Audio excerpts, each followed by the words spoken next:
नमस्कार। इस वीडियो में हम पाठ्य पुस्तक गंगा के पाठ 4 ऐसी भी बातें होती हैं के सारांश को समझेंगे। ऐसी भी बातें होती हैं लेखक यतीन्द्र मिश्र द्वारा भारत रत्न लता मंगेशकर जी से लिया गया साक्षात्कार यानी इंटरव्यू है। प्रश्नोत्तर के माध्यम से लता जी अपने बचपन, परिवार, संगीत यात्रा, संघर्ष, परंपराओं और जीवन से जुड़ी कई रोचक बातें साझा करती हैं।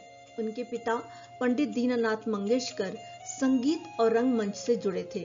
उनकी नाटक कंपनी के नाटक रात के 9 बजे से शुरू होकर देर रात 2-3 बजे तक चलते थे, जिनमें लंबी रागदारी होती थी और पिताजी एक राग गाते गाते उसमें सुर बदलकर नया राग बना देते थे। उन्होंने पहली बार मराठी रंगमंच पर कर्नाटक और पंजाब का संगीत लाकर एक नई परंपरा शुरू की थी। लता जी ने उनसे संगीत के साथ अनुशासन, स्वाभिमान और सही बात पर डटे रहना सीखा। बचपन में वे अपने भाई बहनों के साथ शरारत करती और फिल्मों की नकल भी किया करती थीं। पिता के निधन के बाद लता जी पर परिवार की जिम्मेदारी आ गई। वे सुबह से रात तक अलग अलग स्टूडियो में रिकॉर्डिंग करके परिवार की जरूरतें पूरी किया करती थीं।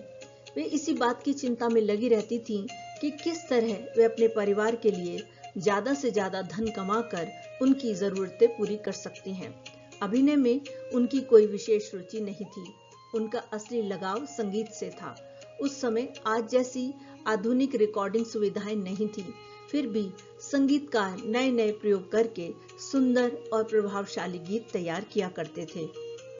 लता जी ने होली, रंगपंचमी, दशहरा, दिवाली और नवरात्रि से जुड़ी अपनी यादें भी साझा की।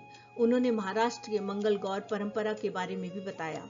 उस दौरान स्टूडियो में ज्यादा कुर्सियां नहीं होती थीं, इसलिए कोरस गाने वाली लड़कियां जब रिकॉर्डिंग के लिए आती थीं, तो वे सब बड़े मजे से जमीन पर बैठती थीं। लता जी भी उनके साथ बहुत आत्मीयपूर्ण तथा प्रेम पूर्वक व्यवहार करती थीं। वे भी उनके साथ जमीन पर बैठ जाती और उन सभी के साथ बातें करती थीं। लता मंगेशकर जी को याद है कि सन 1960 में जो ग्रुप कोरस गाने वालों का उन्हें मिला था, वह लगभग 1980 तक वैसे ही चला और वर्षों बाद भी कई गायिकाओं के नाम तक उन्हें याद थे। लता जी का मानना था कि संगीत की शक्ति असीम और अनंत है। उस्ताद अली अकबर खां के सच्चा सुर लगने पर सरोद का तार टूटने की घटना ने उनके इस विश्वास को और मजबूत किया। लता मंगेशकर जी मानती हैं कि उन्हें भगवान ने बहुत कुछ दिया है। उन्हें किसी बात की शिकायत नहीं है। वे बहुत खुश हैं। मनुष्य का शरीर अमर नहीं होता, लेकिन उसका गाना, उसके कर्म उसे अमर बना सकते हैं। उन्हें सबसे अधिक संतोष इस बात का था कि उन्होंने अपने पिता का नाम आगे बढ़ाया। उनका जीवन हमें मेहनत, स्वाभिमान, सादगी और समर्पण की प्रेरणा देता है। तो ये था ऐसी ही बातें होती हैं पाठ का सारांश, जिसके द्वारा हमें महान गायिका लता मंगेशकर जी के जीवन के कई अनछुए पहलुओं को जानने का अवसर मिलता है। अगले भाग में हम रचना से संवाद, मेरे उत्तर मेरे तर्क भाग के प्रश्नों को कवर करेंगे। Now the English summary of this lesson on your screen. It will help you to understand and revise the key points in English as well.